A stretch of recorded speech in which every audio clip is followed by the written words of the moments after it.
que hay trazos azules, trazos rojos, de naranja, blancos completamente.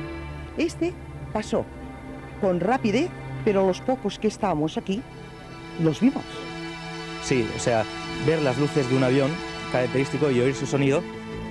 Y entonces pues me di cuenta con los prismáticos que detrás de él había una luz intermitente roja que lo seguía a su misma velocidad. Y en un momento dado empezó a acelerar, se puso al lado del avión, lo sobrepasó y todo, y pues delante de él empezó a hacer cosas extrañas. Y lo que fue curioso es que se paró en seco y iba a una velocidad bastante más alta que la de un avión convencional, ¿no? O sea que para mí son ovnis. Y fue precioso.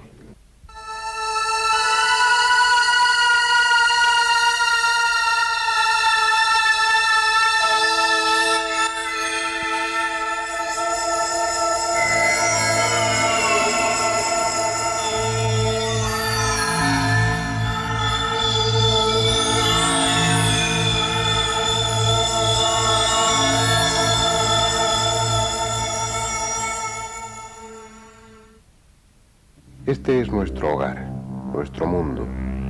En él nacemos, sentimos, amamos, luchamos y en él morimos. Más allá, el cielo, el dilatado vacío que cada noche se adorna con millones de estrellas. Es entonces cuando este planeta más se asemeja a una isla perdida en el océano, en el más ilimitado de los océanos.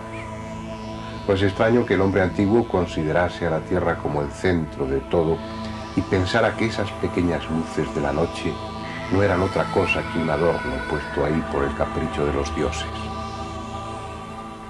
La humanidad avanzó lentamente por el camino del conocimiento y al hacerlo, cada nuevo descubrimiento fue desplazando al pequeño planeta de su lugar privilegiado. Tuvimos que aceptar que éramos nosotros los que girábamos alrededor del Sol y no al contrario. Después, nuestro orgullo sufrió un nuevo quebranto al descubrir que ni siquiera el Sol era el centro del universo y otros muchos soles le acompañaban en un espacio cada vez más complejo y extenso. El sistema solar del que formamos parte ocupa una extensión de 12.000 millones de kilómetros de diámetro. Una medida que a escala humana resulta abrumadora, pero que a nivel cósmico es casi despreciable. Nuestro Sol, con sus 9 planetas, apenas es nada dentro de la galaxia de la que formamos parte.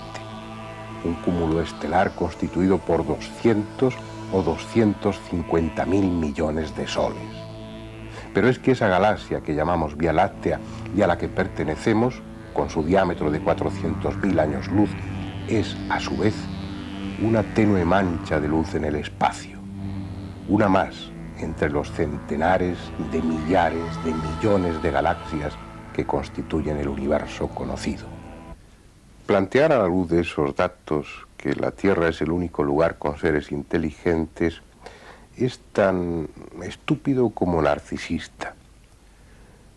Desde la perspectiva de una cantidad ingente de soles con planetas girando en torno a ellos, es inevitable pensar que hay otras culturas, otras civilizaciones en diferentes grados de evolución. Y por lo tanto, es posible que alguna de esas culturas nos esté visitando.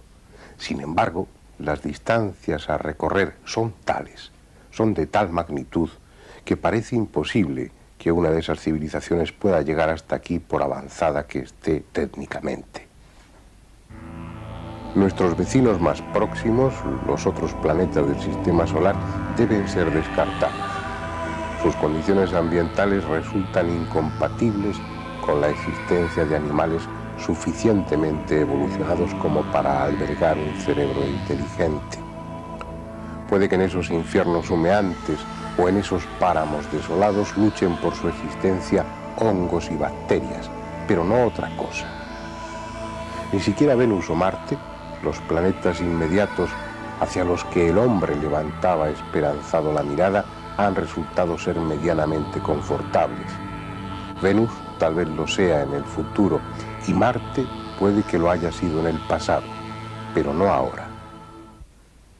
Para buscar parientes nuestros hay que ir más lejos, a otro sistema solar. La estrella más cercana, en realidad a un sistema estelar formado por 3 estrellas, es Alfa Centauri, que está a 4,29 años luz de distancia. Vamos a suponer que en ese sistema exista un planeta habitado. Y puestos a suponer, imaginemos también que uno de esos planetas tiene una civilización, una cultura que ha alcanzado un nivel de desarrollo escalofriante, suficiente como para lanzar sus naves a una velocidad de 10 millones de kilómetros por hora. Para que se hagan una idea, a esa velocidad, yendo de la Tierra a la Luna, se tardaría unos 2 minutos aproximadamente, lo que no está nada mal. Pues bien, a esa velocidad de 10 millones de kilómetros por hora, una nave tardaría 456 años en llegar desde Alfa Centauri hasta aquí. Pero lo más probable es que en ese sistema solar no haya civilización alguna y sea preciso ir a buscarla más lejos.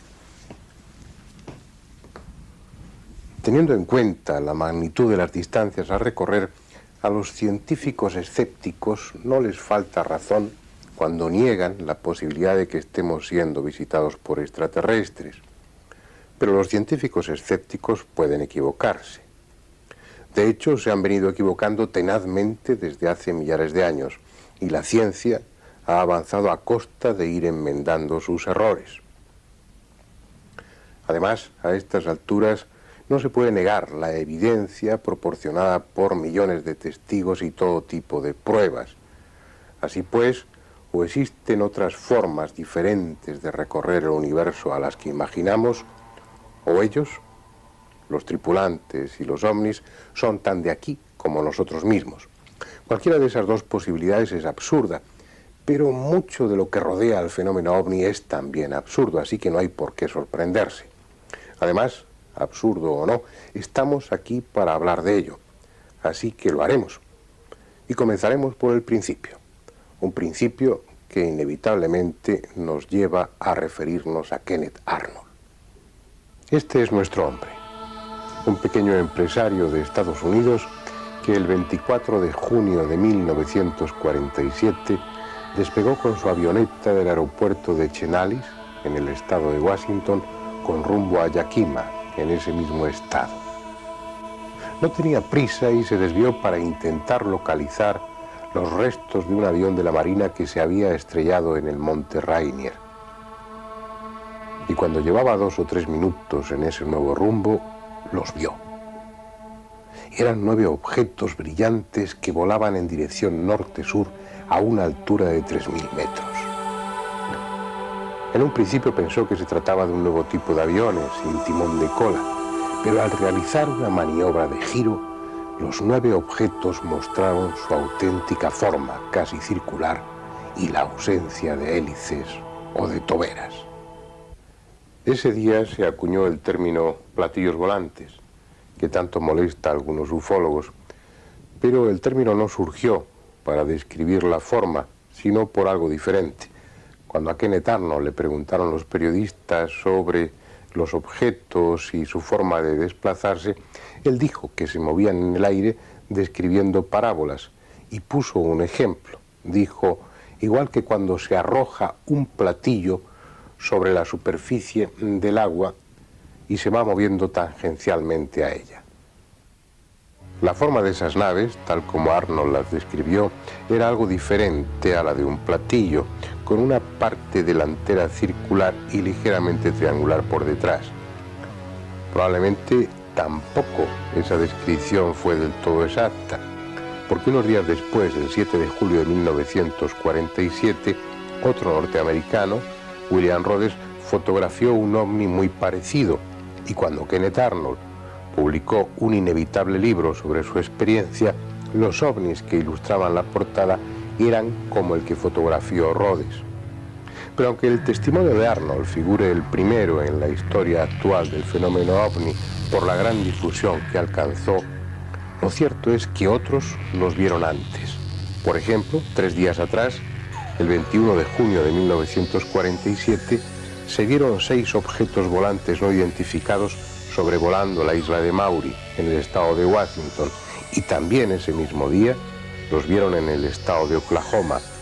Y el día 24, cuando Arnold vio los suyos, hubo otro testigo, Free Johnson, que siguió con su telescopio las evoluciones de 6 ovnis sobre los montes Cascadas, a unos 200 kilómetros del monte Rainier. Para el caso poco importa quién fuera el primero. De hecho, ya habían sido vistos antes por numerosos testigos. Lo que pasa es que su origen se atribuía a otras razones. Por ejemplo, eso fue lo que sucedió en Los Ángeles la noche del 25 de febrero de 1942. Esa noche, 15 objetos volantes no identificados estuvieron volando sobre la ciudad, causando la alarma y provocando una contundente respuesta del ejército, que lanzó 1.430 proyectiles contra esos desconocidos aviones sin derribar a ninguno. En la fotografía se ve a 2 de los objetos iluminados por los reflectores y junto a ellos las explosiones de los proyectiles antiaéreos lanzados. En el informe enviado por el jefe del Estado Mayor al presidente Roosevelt se dejó constancia del total desconocimiento sobre la naturaleza y origen de aquellos 15 objetos que sembraron el pánico, pero que no mostraron actitud belicosa alguna ni respondieron al ataque con que fueron recibidos. Entre las apariciones de ovnis anteriores a 1947, las más célebres las constituyen las de los Foo Fighters, las bolas de fuego, que se dejaron ver sobre Europa durante la Segunda Guerra Mundial. Se trataba de unas esferas luminosas de poco menos de 1 metro de diámetro que evolucionaban en torno a los aviones durante sus misiones bélicas.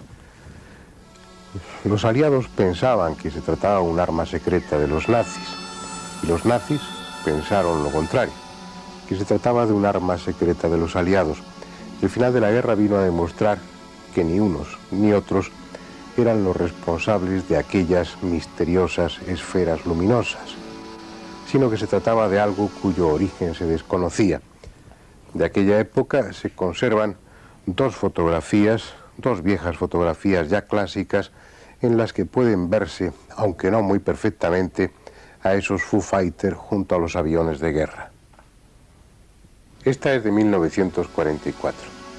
En primer término, un avión alemán que volaba sobre Austria en una misión de reconocimiento, y más arriba, como un fantasma, el Foo Fighter que estuvo evolucionando en torno al avión. Esta es de 1945. Se aprecian las formas inconfundibles de 2 Stuka alemanes y entre ellos 2 de esas esferas luminosas. Este tipo de ovnis se han seguido viendo desde entonces, a veces en el interior de las casas, atravesando las paredes, como si en efecto se tratara de esferas de energía sin soporte material alguno. De lo que se trata ahora es de dejar constancia de que, aunque el caso de Kenneth Arnold figure como el primero en la historia de los ovnis, ya antes que él hubo otros testigos y hubo otros casos de ovnis. Lo que sí se puede decir es que la del año 1947 fue la primera auténtica oleada de ovnis que ocupó a los medios de comunicación y que preocupó a las autoridades.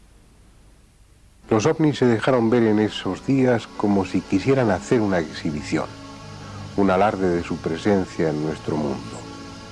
Evolucionaron descaradamente ante millares de testigos, acompañaron a aviones civiles y militares durante horas y, lo que resultaba más preocupante, sobrevolaban impunemente bases del ejército que hasta ese momento eran altamente secretas. Casi a diario, los periódicos de Estados Unidos recogían en sus páginas el testimonio de innumerables personas que habían visto o fotografiado platillos volantes.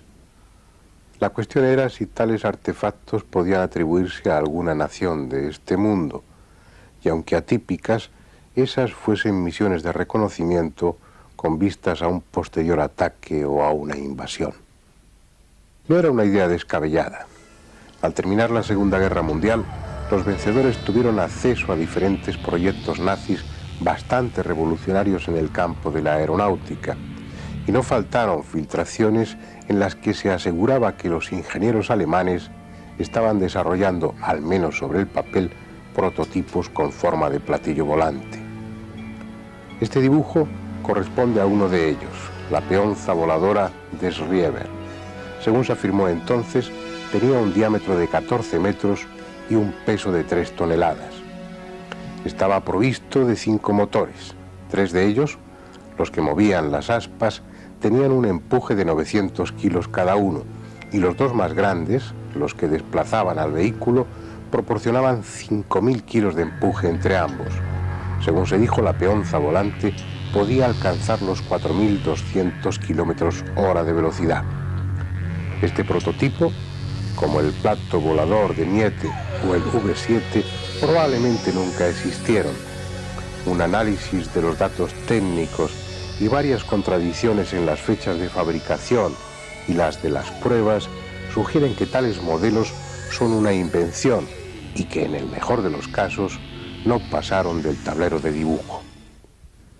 Existiesen o no tales prototipos, lo cierto es que algunos ingenieros aeronáuticos se sintieron tentados por la forma circular, diseñando aparatos de curioso aspecto que podrían, tal vez, haber sido confundidos con ovnis. Este es la tortilla volante. Se fabricaron 2 versiones, la V173 y la XF5U1. La Marina de Estados Unidos las tuvo en activo durante muy poco tiempo, fundamentalmente en 1947 y 1948. No dieron el resultado pretendido y fueron sustituidas por otros aparatos de línea más convencional y más operativos. No es exactamente un platillo, pero es posible que confundiera a más de un testigo de aquella época. Este otro es el Abro-Abrocar, un prototipo que no tuvo demasiada suerte. Más que avión, era un helicóptero compacto, diseñado para despegar verticalmente, mantenerse inmóvil en el aire y una vez en ruta alcanzar los 480 kilómetros por hora. Esas eran las pretensiones y otro fue el resultado. Apenas se elevó unos metros sobre la pista de prueba y su gobernabilidad dejó bastante que desear, así que a pesar de su atractiva forma y del dinero invertido, el proyecto se abandonó. Desde esos años, la tecnología aeronáutica ha evolucionado sensiblemente, alcanzándose velocidades impensables hace 4 décadas. También se ha recorrido un apreciable camino en cuanto a autonomía, maniobrabilidad o confort, pero manteniéndose fieles a unas formas y unos medios de impulsión. Los aviones siguen siendo aviones, y muevan hélices o turbinas, los motores responden al mismo principio. Los ovnis, en cambio, son otra cosa. No hay alas ni timones, no hay hélices ni toberas. Nada interrumpe su bruñida superficie.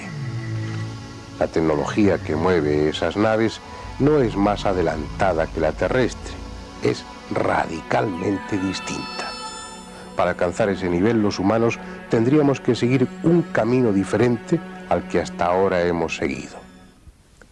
La información acumulada en estos largos 40 años no permite deducir cuál es la fuente de energía que anima a esos extraños vehículos, pero sí parece claro que su sistema de vuelo nada tiene que ver con la aeronáutica, esto es, con la navegación en el aire, sino que se basa en principios muy diferentes. Ellos actúan como minúsculos planetas dotados de su gravedad propia. Son pequeños imanes en relación con otro imán gigantesco que es la Tierra. Y cambiando o no de polaridad, consiguen ser atraídos o rechazados por ese imán y equilibrando ambas fuerzas consiguen mantenerse inmóviles en el aire. Esa autonomía gravitacional les permite realizar maniobras impensables para un avión o un cohete convencionales, como pasar de una velocidad de varios miles de kilómetros hora a una velocidad cero en un instante, o hacer la maniobra contraria, descrita con mucha frecuencia por los testigos, esto es, pasar de estar en la inmovilidad, a moverse a una enorme velocidad sin aceleración progresiva. En la misma línea pueden considerarse otro tipo de maniobras también observadas frecuentemente, como su trayectoria en ángulos sin disminuir la velocidad. Otro dato a favor de esa hipótesis son los cambios de coloración y luz en torno a los ovnis, que parecen relacionarse con su velocidad y la ionización del aire alrededor del objeto, consecuencia probablemente de un campo electromagnético muy intenso. El hecho es que los ovnis producen perturbaciones claras en su entorno, como objetos físicos que generan una intensa energía. Uno de los efectos estudiados desde hace años por su relativa frecuencia son las huellas, consecuencia de sus aterrizajes o de su proximidad al terreno. Huellas habitualmente circulares en las que el pasto, los insectos o la tierra misma resultan afectados. Cualquiera de esas huellas podría servir de ejemplo. Voy a referirme a una que tiene la ventaja de permanecer visible a pesar de los varios años que han transcurrido desde que se produjo. Está en un cerro llamado El Pajarillo, a pocos kilómetros de la ciudad de Córdoba, en Argentina. Fue producida por un ovni que sobrevoló la región en enero de 1986. Estas son fotografías de entonces, publicadas por la prensa especializada. Probablemente, dado que la huella es elíptica, el ovni no la causó por un aterrizaje, sino desde el aire, o por efecto de ese campo electromagnético al que antes aludía, o por uno de esos haces de luz coherente que a veces proyectan esos objetos desde su parte inferior. Una extraña huella. En su día el pasto estaba quemado ligeramente, chamuscado, pero de arriba a abajo y sin haber ardido. Los insectos y pequeños animales que habían quedado dentro de la huella estaban secos, deshidratados, como si un calor súbito e intenso hubiera evaporado en unos instantes todo el líquido de sus tejidos. Al cabo de unas pocas semanas el pasto volvió a crecer, y más vigoroso que antes. Sin embargo, el ganado lo rechazaba. Comía el pasto de alrededor, pero no el del interior de la huella. Ni siquiera entraban en ella, como si su instinto captara algo nocivo. Pero lo extraordinario es que un año después se produjo un incendio en el cerro, un incendio normal, y todo el pasto ardió, excepto el de la huella, tan crecido y aparentemente combustible como el resto.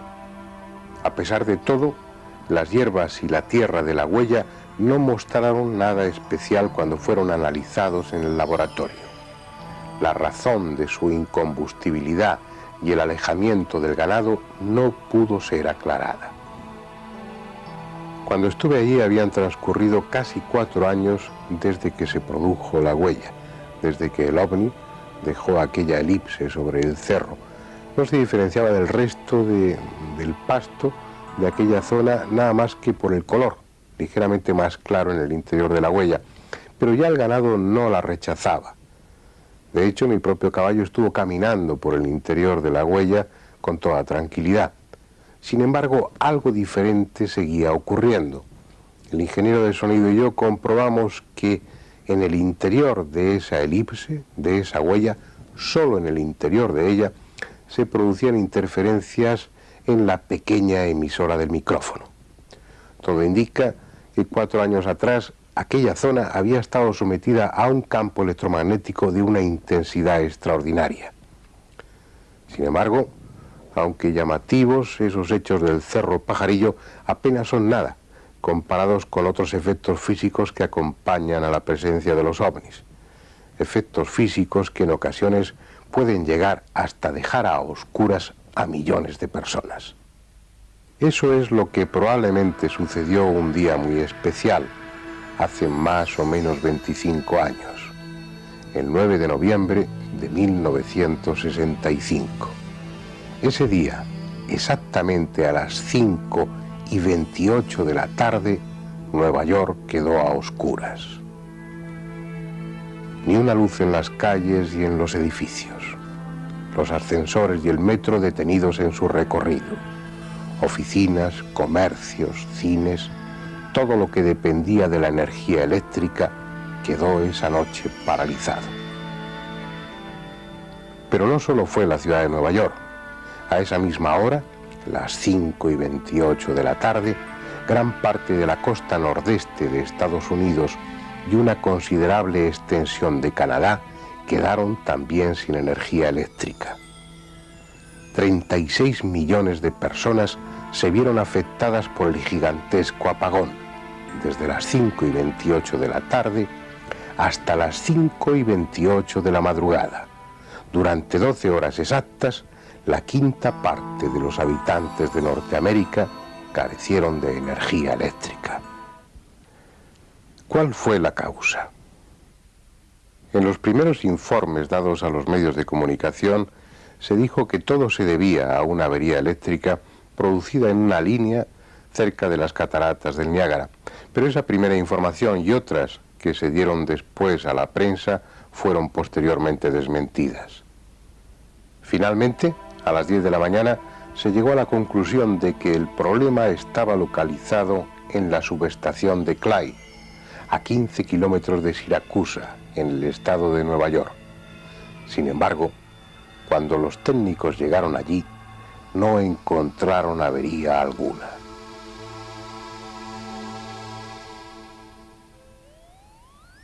A pesar de todo, es posible que fuera en ese lugar donde se inició el problema. Unos instantes antes del apagón, un piloto privado, Wilson Ross, que se aproximaba a Siracusa para aterrizar, vio justo cuando estaba sobrevolando las líneas eléctricas inmediatas a la subestación de Clyde, una enorme bola roja muy brillante, de unos 30 metros de diámetro, que se desplazaba sobre el tendido eléctrico. Al mismo tiempo, Robert Walsh, un delegado de la Agencia Federal de Aviación, contemplaba desde otro ángulo la misma esfera roja. En total hubo 5 testigos que vieron un objeto volante no identificado sobrevolando las líneas eléctricas junto a la subestación de Clyde, donde según los técnicos se inició la avería. No puede afirmarse rotundamente que los ovnis fueran los responsables del apagón. Sin embargo, todo parece indicarlo. Vamos a ver si no las piezas de que disponemos y si encajan unas con otras. Primero, el apagón dura exactamente 12 horas, ni un minuto más ni un minuto menos, desde las 5:28 de la tarde hasta las 5:28 de la madrugada. Segundo, viendo el apagón, su extensión y la localización, los técnicos deciden que el único lugar en el que se pudo iniciar la avería es la subestación de Clyde. Van allí y no encuentran avería alguna. 3.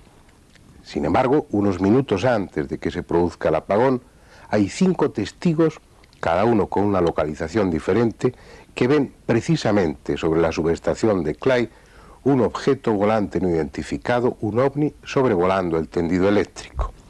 Y 4. En toda la zona del apagón, miles de testigos vieron esa noche ovnis, incluida la ciudad de Nueva York, donde la intensidad de las apariciones de ovnis fue tal que muchos de ellos pudieron ser fotografiados.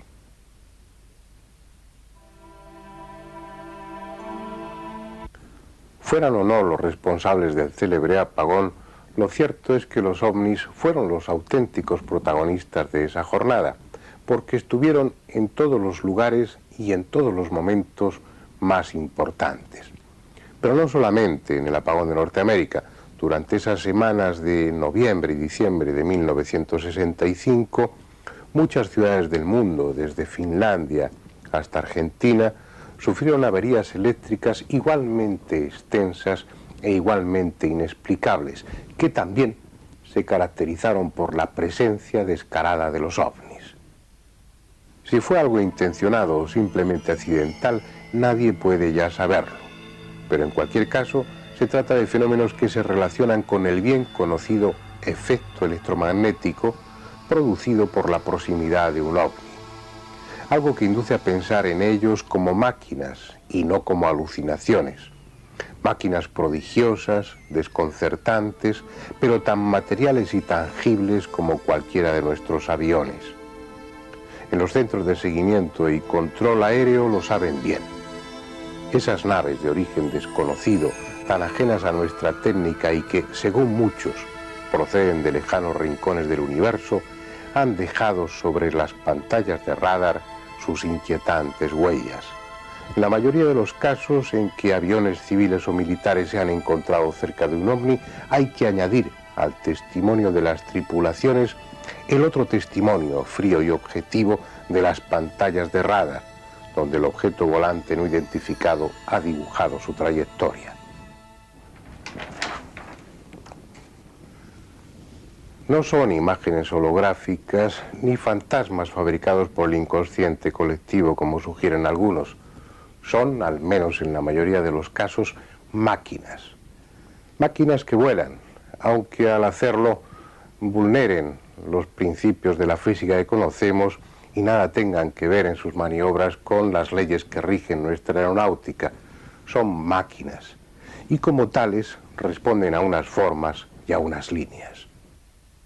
En un principio, allá por los años 50, se hablaba con cierta justicia de los platillos volantes.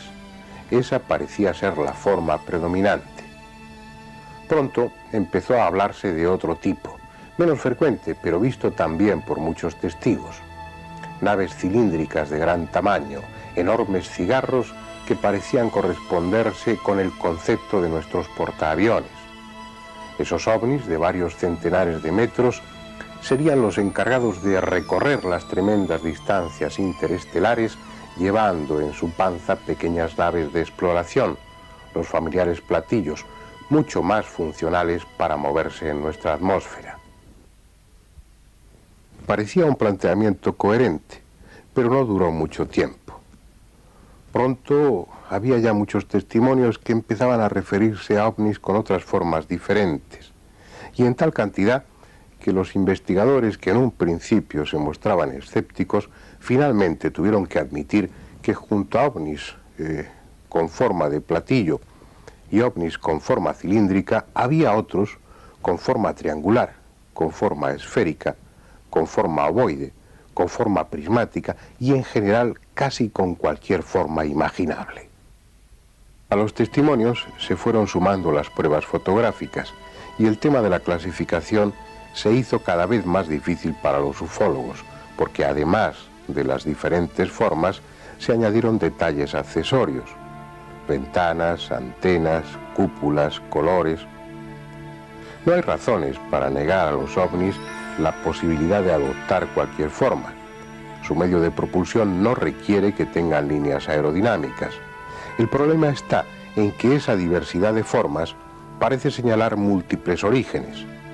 No se trataría de naves que llegan hasta aquí desde un lejano planeta, sino desde centenares de ellos en los más diversos puntos de la galaxia, lo que para los escépticos no es ya improbable, sino imposible. Sin embargo, los hechos son así, y si bien se mira, tan difícil es que lleguen hasta aquí desde un lugar que desde 100 lugares diferentes. Tan difícil o tan fácil. Al fin y al cabo, el número de posibles planetas habitados es tan descomunal que puede haber en esta galaxia, en nuestra galaxia, 1 millón de planetas habitados por una civilización con un buen nivel técnico. Además, debe haber otra forma de recorrer el universo, puesto que nos están visitando.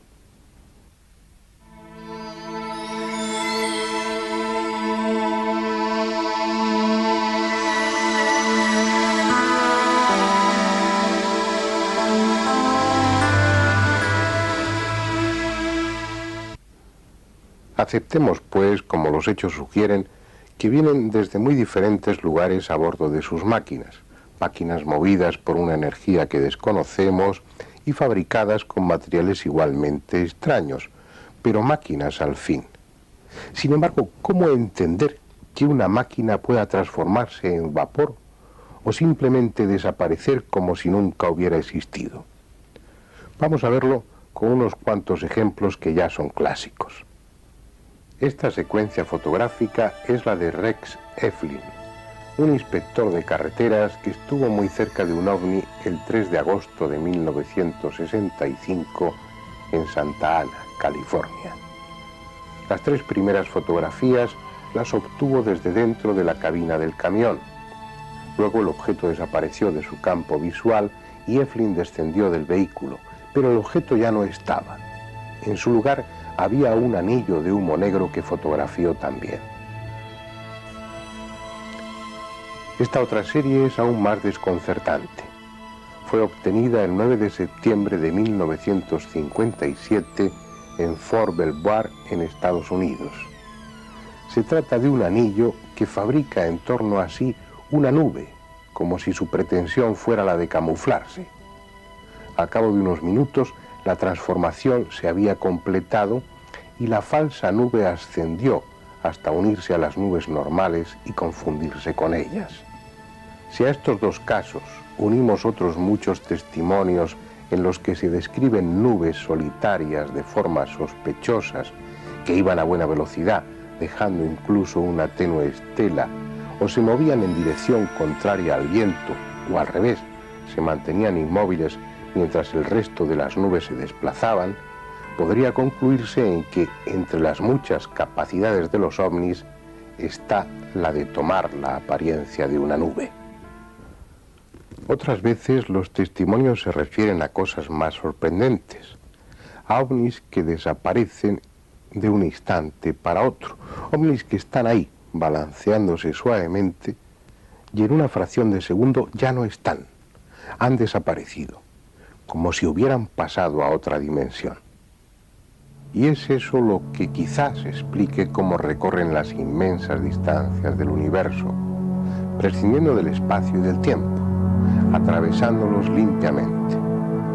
Es probable que ellos hagan uso de lo que nuestra ciencia empieza a plantearse respecto a universos paralelos, agujeros de gusano, pasadizos de tiempo, conceptos explicables en lenguaje matemático, pero inalcanzables para nuestra mente, adaptada a una visión tridimensional del mundo. Comenzamos a intuir que el universo es algo muy diferente a lo que hasta ahora imaginábamos, pero es tanto el camino que aún falta por recorrer que solo los necios pueden atreverse a decir lo que es o no es posible. Nos guste o no, parece evidente que ellos están aquí a bordo de sus naves, y si es así, enlazamos con lo que les decía al principio: o han estado aquí siempre, o existen otras formas de recorrer el universo mucho más fáciles de lo que imaginamos. Pero llevamos varios minutos hablando de ellos y aún no nos hemos planteado cuál puede ser su aspecto.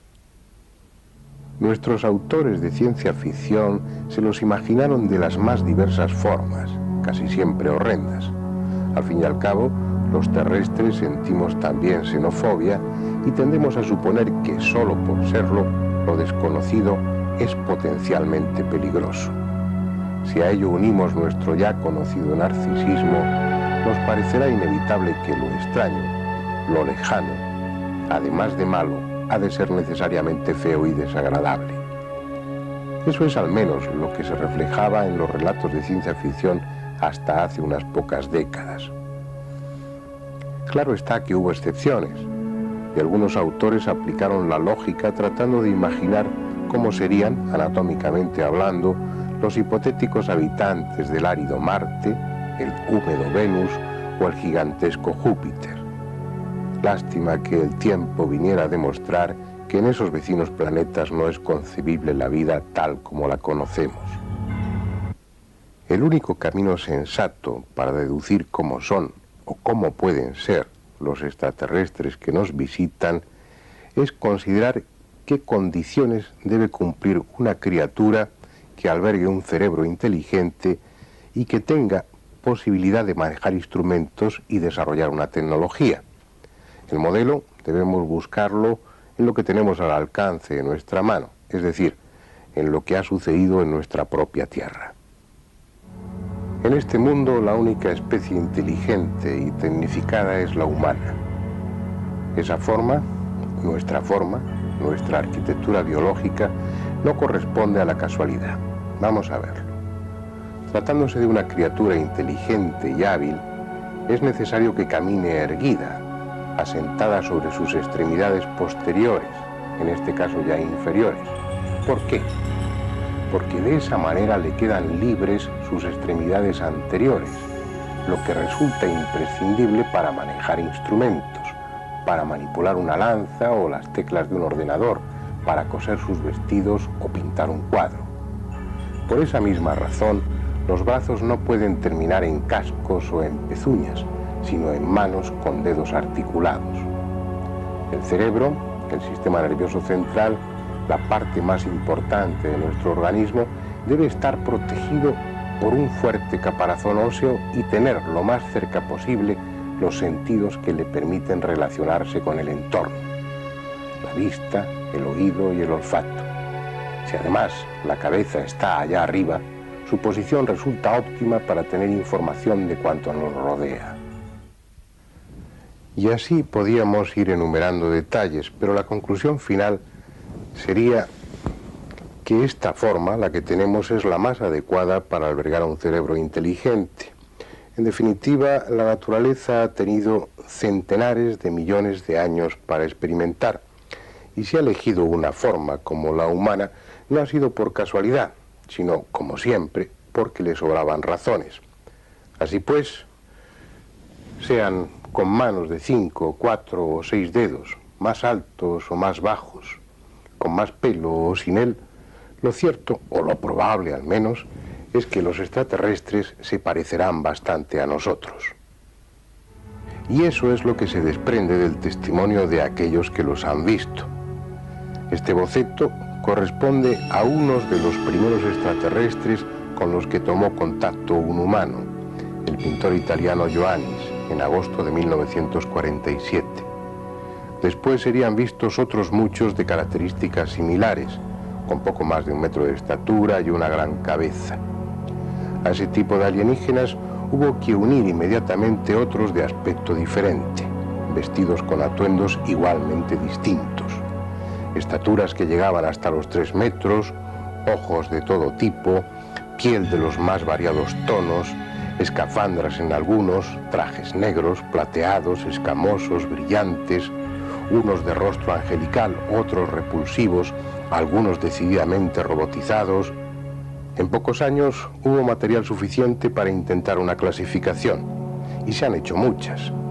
La más conocida es la del ufólogo brasileño Jader Pereira, en 1970, basada en 333 casos con poco más de 400 humanoides observados. En su clasificación, pese al escaso material encuestado, se llega a 12 tipos diferentes de seres, sin contar los detalles adicionales en su anatomía o en su indumentaria. Como les sugería antes, los tipos descritos se ajustan básicamente a la arquitectura biológica de los humanos, con muchas variedades en cuanto a los detalles accesorios. Algo similar, si bien se piensa, a lo que sucede en este planeta, en el que conviven seres humanos de muy diferentes tonos de color de piel y con estaturas que van desde el metro escaso de los pigmeos hasta los 2,5 metros de algunos jugadores de baloncesto. Bien, aunque no sepamos cómo, parece claro que estamos siendo visitados por seres más o menos exóticos procedentes de lugares que desconocemos y con un nivel tecnológico bastante evolucionado. Pero, ¿a qué vienen? Es evidente que no a invadirnos. Su tecnología es tan abrumadoramente superior a la nuestra que no tendrían dificultad alguna para conquistarnos si quisieran. Es posible que estén aquí traídos por la curiosidad, es decir, para estudiar nuestro planeta y las diferentes especies que viven en él. Eso es algo que parecen confirmar muchos testimonios, sobre todo durante los años 60 y 70. En esa época era frecuente verles recogiendo piedras, plantas, agua, hasta gallinas. Algunos lugares se hicieron célebres porque en ellos hubo casos de animales mutilados en clara relación con los ovnis. Reses u ovejas aparecían muertos sin una gota de sangre, como si un sediento vampiro les hubiera visitado. Pero además solían presentar un orificio limpiamente circular por el que se les había extraído algún órgano. Ese tipo de sucesos ocurría en localidades en las que esa noche se había visto uno o varios ovnis. Incluso hay testimonios que relatan cómo una vaca o una oveja eran introducidos a través de un misterioso túnel de luz en un ovni. Según se desprende de esos testimonios, los tripulantes de los ovnis deben tener sus almacenes y sus museos llenos de piedras, de vegetales y de animales, ya sea en trozos o enteros. Pero parece que ese interés por nuestro planeta no se limita a lo que nos rodea, sino que también nos incluye a nosotros mismos. Y son bastante frecuentes los casos en los que personas, y no animales, son raptadas temporalmente, introducidas dentro de una de esas naves en lo que se ha dado en llamar abducciones. Este hombre es Pere Ribalta y Puig. Ahora dicta cursos de biocibernética cuántica holográmica, una especie de medicina cósmica basada en un concepto energético del ser humano. Antes fue agente comercial, hasta que estuvo dentro de un ovni y algo se encendió en su cerebro. Es un caso típico de abducción seguida de contacto, pero como parece ser frecuente en muchas de estas personas que han vivido experiencias similares, su primer encuentro tuvo ya lugar durante la infancia. Tenía entonces 10 años y estaba pasando unos días en una casa que sus padres tenían en Sabadell. Había unos amigos que estaban de visita y todo transcurría plácidamente hasta que llegaron otros que no estaban invitados a bordo de un ovni. Un ovni, un típico platillo volante que estuvo evolucionando durante 20 largos minutos sobre la terraza de la casa. Y pudimos disfrutar de un espectáculo naturalmente inédito que consistió en poder apreciar que aquella luz que iluminaba pues todos los tejados se movía de un lado para otro, bailaba, saltaba, desaparecía, aparecía y tenía una forma de plato al revés. Y aquello, pues bueno, es lo que le llamaban entonces un platillo volante. Estuvimos viéndolo pues durante cosa de 20 minutos, 25 minutos duró todo el acontecimiento, por lo que son muchos minutos de ver todo el rato lo mismo. Y se dio, claro, la circunstancia de que habían vecinos, los vecinos también lo avistaron, lógicamente estaba muy cerca del suelo y emitía mucha luz, y fuimos como 17 o 19 personas que estuvimos viendo eso durante todo ese tiempo. Yo pienso que es una experiencia muy, pero que muy buena, un recuerdo extraordinario, porque no es ver pasar un objeto que pasan, objetos volantes no identificados, sino que es que estuvo ahí, subía, bajaba, se metía, vamos, se colocaba donde quería, desaparecía de nuestra vista en un instante, volvía a aparecer en el mismo lugar, en el espacio, y bueno, bailoteaba y hacía de todo. Emitía una especie de chispas curiosas y una especie de rayo muy fino. En un momento ocurrió, nos tocó, ¿sí? Y quedamos, pues bueno, también muy parados en este sentido. Quedamos sorprendidos, ¿no? Un rayo que algo. Y que bueno, no nos hizo ninguna mella aparentemente, ¿no? Luego hemos pensado que se podría tratar de una información que lanzaban y que alguien la recibió, ¿no? En este caso podría haber sido yo también, ¿por qué no? Eso sucedió en 1950. A partir de entonces y durante casi 20 años, nada extraordinario sucedió. Hasta que un día, del año 1969, yendo por la carretera con su coche, volvió a ver aquel ovni del principio, o uno muy similar, pero esta vez mucho más de cerca. Ocurrió, bueno, tuve un avistamiento, contacto de esos que se para el coche, etcétera, donde, bueno, puedo dar testimonio de que vi y creo estar en mis cabales. Vi un objeto que era el mismo, posado en el suelo, y que allí fuera de él, ya aterrizado, cuando yo llegué, había dos figuras humanoideas curiosas, poco luminosas, raras, y que se dirigieron a mí. Entonces, bueno, hay un fenómeno de contacto, que es lo que me han contado que es lo que ha sido. O sea, los expertos dicen un contacto de cuarta o tercera fase, no sé, por ahí, tercera fase. Y bueno, pues estupendo, ¿no? Fue curioso porque aquel objeto era, una vez pasabas en su área, o sea, como que da la sensación de que entras ahí, era más grande de dentro que de fuera. O sea, las dimensiones cambiaban totalmente. Aquello era un espacio abierto increíble. No sé, no entendía todo aquello. Además que cuando uno ya tropieza con el fenómeno, supongo, de esa forma tan directa, se disloca todo lo que es el intelecto, todo tiene que ir un poco perdido por ahí, porque estás recibiendo una información totalmente fuera de esquemas, y ahí es cuando pienso yo que uno queda un poco así fuera de lo normal. Después tendría otro encuentro en 1974 aún más complejo. Por entonces le hicimos una entrevista larga y detallada para una serie de televisión. Se expresaba con la misma tranquilidad que ahora, con la misma ausencia de emoción, pero era incapaz de traducir a un lenguaje coherente su experiencia, como si ésta se hubiera producido a medio camino entre dos realidades, entre dos dimensiones distintas.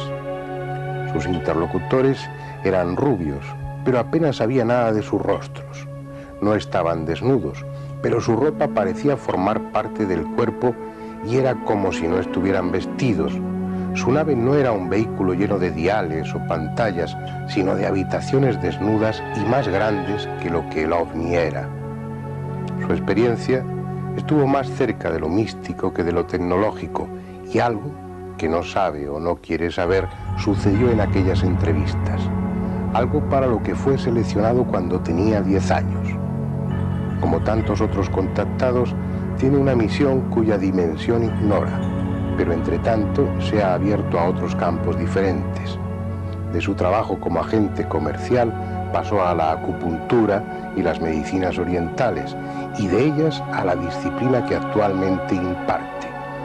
Esa medicina biocibernética, cuántica, holográmica, en la que subyace parte de la información recibida durante sus encuentros con los extraterrestres. Son cosas difíciles de aceptar para aquellos que están fuera del fenómeno ovni, hasta que les suceda a ellos mismos. Puede ser de cualquier manera, porque todos los casos son diferentes, pero si hubiera que describir una abducción, un rapto típico, basado en el testimonio de muchos raptados, sería algo así. Está atardeciendo. Nuestro protagonista conduce su coche por cualquier carretera, ajeno a cuanto va a sucederle, con su pensamiento lejos de algo tan extraño o absurdo como los ovnis.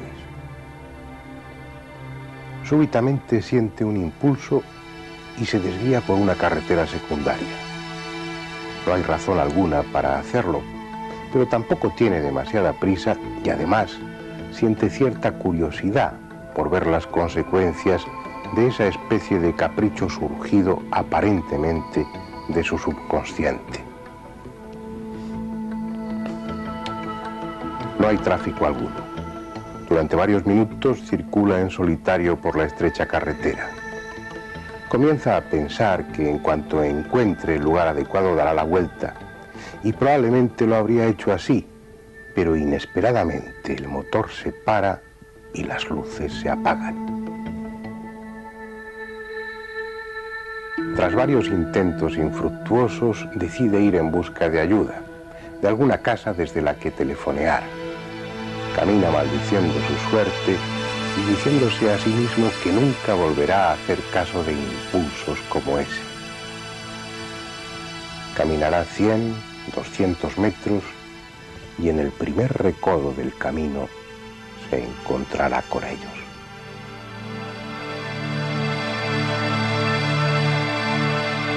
En su interior se encenderá una alarma avisándole que está frente a algo extraordinario y desconocido. Su primer impulso será echar a correr, pero inmediatamente y contra toda lógica, la alarma interior queda muda y es sustituida por un sentimiento de paz, por una cálida confianza hacia aquellos extraños seres que parecen estar esperándole.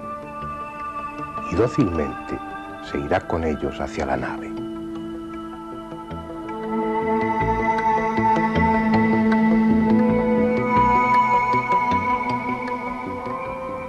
De lo sucedido a partir de ese momento no recordará nada después.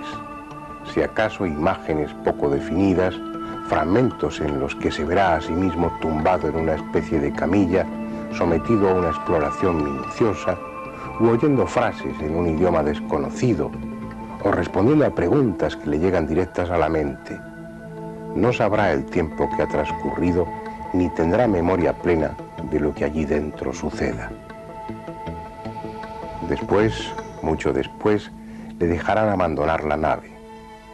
Como sonámbulo quedará allí unos minutos sin saber qué hacer, hasta que, encendiéndose como una antorcha, sin más ruido que un grave zumbido, el objeto se elevará en el aire y en unos segundos se perderá en el cielo. No quedará otro testimonio de su paso que un áspero olor a ozono y una persona que comienza a tomar conciencia de que acaba de sufrir la más extraordinaria experiencia de su vida. Es probable que cuando llegue a su casa ponga alguna excusa para justificar el retraso y que durante algún tiempo, tal vez mucho tiempo, no cuente a nadie lo que le ha sucedido. Sus noches serán inquietas, con sueños en los que revivirá parte de su experiencia, y durante el día tendrá sentimientos enfrentados. De una parte, miedo a que ese secuestro vuelva a repetirse. De otra parte, sentirá cierto orgullo por haber sido un elegido, por poseer información de primera mano sobre un tema tan debatido y sobre el que tanto se ha escrito. Probablemente seguirá haciendo las mismas cosas que hacía antes, pero él ya no será el mismo. Eso es lo que le sucedió a un matrimonio célebre, a los Hill, que sufrieron un secuestro el 19 de septiembre de 1961. En cualquier tratado de ufología pueden encontrar una descripción minuciosa de su caso. Incluso se editó un libro relatando su experiencia, El viaje interrumpido. Primero en los sueños y después a través de una hipnosis regresiva, los Hill fueron recordando la mayor parte de lo sucedido en el interior de la nave, donde durante 2 horas fueron sometidos a un prolijo examen de su anatomía. Hoy su aventura solo tiene cierto valor histórico, porque en estos 30 años transcurridos son ya innumerables las personas que han pasado por un trance similar. Porque ese es uno de los aspectos más paradójicos del fenómeno ovni. Mientras los científicos, algunos científicos, se muestran escépticos respecto al fenómeno y los ufólogos, los investigadores, escriben gruesos tratados para convencer al público en general y a los científicos en particular de lo serio que es el fenómeno ovni, resulta que ponerse en contacto con los tripulantes de los ovnis no es una utopía, sino algo accesible, algo sumamente fácil si se tiene en cuenta el número creciente de personas que afirman estar en contacto con ellos. Este es Adamski, el primero y más célebre de los contactados. Fiel creyente en la existencia de los ovnis, empezó a investigar por su cuenta, a frecuentar el desierto con la intención de verlos y fotografiarlos, hasta que empezó a tener intuiciones. fuertes impulsos que le guiaban al lugar adecuado desde el que contemplar su paso y obtener fotografías como estas que están viendo. Incluso llegó a entrar en contacto físico con ellos, con los tripulantes. Fue el 20 de noviembre de 1952. Ese día, uno de aquellos platillos aterrizó y Adamski se encontró frente a frente con un hombre rubio, de largo cabello y rostro angelical, con el que se entendió a duras penas por medio de gestos. A ese encuentro siguieron otros muchos. Incluso Adamski llegó a afirmar que había estado dentro de sus naves y que en ellas había recorrido parte del sistema solar. Según contó, esos extraterrestres procedían de Venus y estaban aquí preocupados por las experiencias nucleares que en aquellos momentos se iniciaban. A Adamski muchos le creyeron inmediatamente, sin dudar, pero también la mayoría, igualmente sin dudar, le calificaron de embustero. Los investigadores serios se rasgaron las vestiduras. Testimonios como los de Adamski venían a echar por tierra todo el trabajo que habían hecho esos investigadores tratando de dignificar el fenómeno ovni. Sin embargo, pasado el tiempo, Adamski ha sido rehabilitado. Y lo ha sido porque millares de personas han visto ovnis como los suyos, y también otros muchos han tenido encuentros con seres igualmente rubios e igualmente angelicales. Está claro que a Adamski le mintieron, que ni venían de Venus y que probablemente les traía sin cuidado nuestras experiencias con la bomba atómica o hasta qué punto estábamos dispuestos a hacer el bárbaro. Pero con el paso del tiempo hemos aprendido también que ellos mienten descaradamente y que a través de los contactados difunden los más absurdos mensajes. La cuestión está en saber si eso lo hacen por diversión o por alguna razón que desconocemos. Pero mientan o no, parece que son necesarios, que cuando menos su presencia enciende una llama de esperanza en muchos humanos, tan decepcionados de su propia especie que confían más en la sensatez de los extraterrestres que en la de quienes manejan la economía o la política. Y es justo reconocer que no les falta razón. Por eso son millares de personas las que acuden a la llamada de los contactados, como si se tratase de nuevos apóstoles. Van llevados por cierta morbosa curiosidad, pero en el fondo les mueve una, quién sabe si ingenua esperanza. Datos hay para el que esté interesado que apoyan la veracidad de los contactados, como la aparición nada casual de ovnis en los lugares y horas convenidas, con todos los testimonios que se quiera y unos cuantos más. Pero también están los mensajes difundidos, tan rancios y convencionales como un antiguo sermón dominical. Y así, a pesar del tiempo transcurrido y la ingente información acumulada, los ovnis se mantienen para el ciudadano medio entre dos aguas, a medio camino entre lo absurdo y lo real. Solo la información de primera mano, el convertirse en contactados, puede convencer a quienes niegan la realidad del fenómeno ovni. Y eso es algo que puede suceder en cualquier momento y en cualquier circunstancia. No es preciso ir a un apartado desierto o desviarse a una carretera secundaria. A veces, eso puede suceder en el propio dormitorio, como le pasó a Soledad. Una noche, ya no se trata de uno, se trata de un personaje que estábamos durmiendo, acostados, serían las 3 de la mañana por ahí, cuando yo sentí como si alguien me soplara en la nariz, digamos, y entonces aquel aire muy fuerte que me ahogaba me despertó, y entonces en aquel momento vi una figura, para mí que era una mujer joven, de 1,80 m más o menos, 1,80 m y algo, era alta, luego esbelta. Digo una mujer por el pelo, que era un pelo tipo Colón, ¿no? Una melena corta tipo Colón. Entonces era un ser que desprendía una luz muy fuerte y, digamos, estaba mirando a mi mujer, ¿no? Estaba mirando a Soledad y la tocaba con la mano en la frente. Entonces yo, lógicamente, me acerqué, me levanté, me acerqué, la estuve mirando, pero en ningún momento esa persona me miró a mí. Seguía mirando a Soledad hacia la cabeza, la miraba hacia ella, hacia abajo, puesto que estaba de pie al lado de la cama, y le tocaba la frente. Yo me acerqué, la miraba y tal, ella no me miró en ningún momento, ese personaje nunca me miró a mí. Bueno, y de golpe desapareció, volviendo a la habitación a la oscuridad total. Luego vendrían otros encuentros, ya fuera de la casa, e incluso un viaje al lugar del que, según parece, ellos proceden. Soledad, una ama de casa malagueña, inteligente y práctica, hubiera podido inventarse una historia verosímil si pretendiera engañar a los demás. Contando su historia, sabe que no va a ganar nada, si acaso burlas de los escépticos.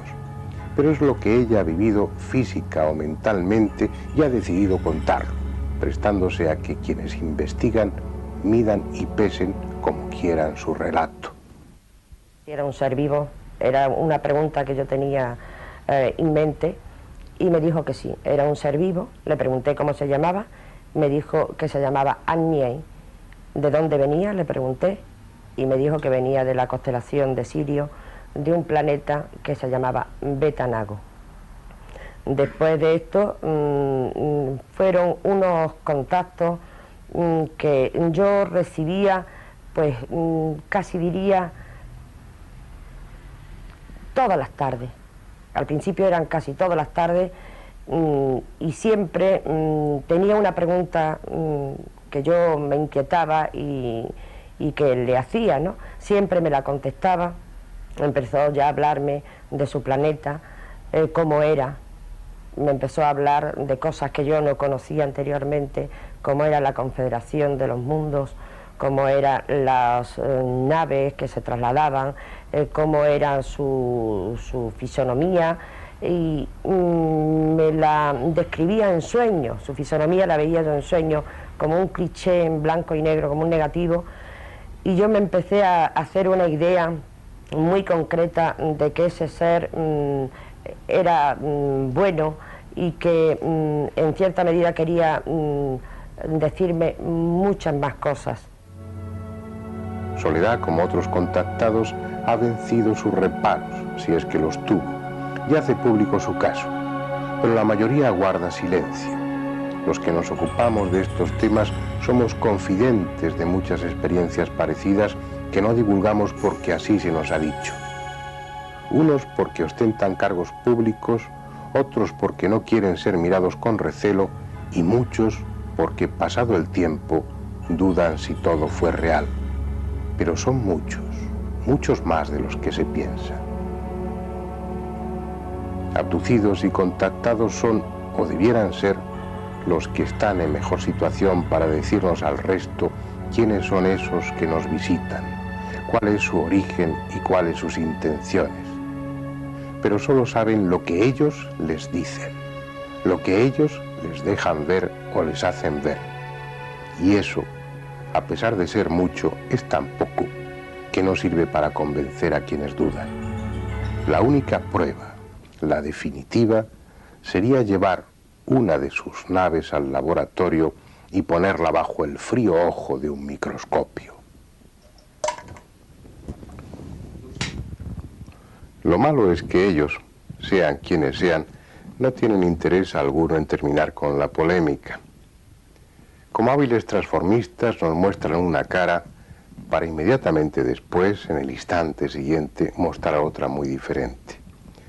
Somos muchos los que estamos convencidos de la realidad del fenómeno ovni, pero el fenómeno es tan contradictorio, tan absurdo, tan complejo, que procuramos no manifestar públicamente nuestra convicción para que no nos tomen por ingenuos o por crédulos.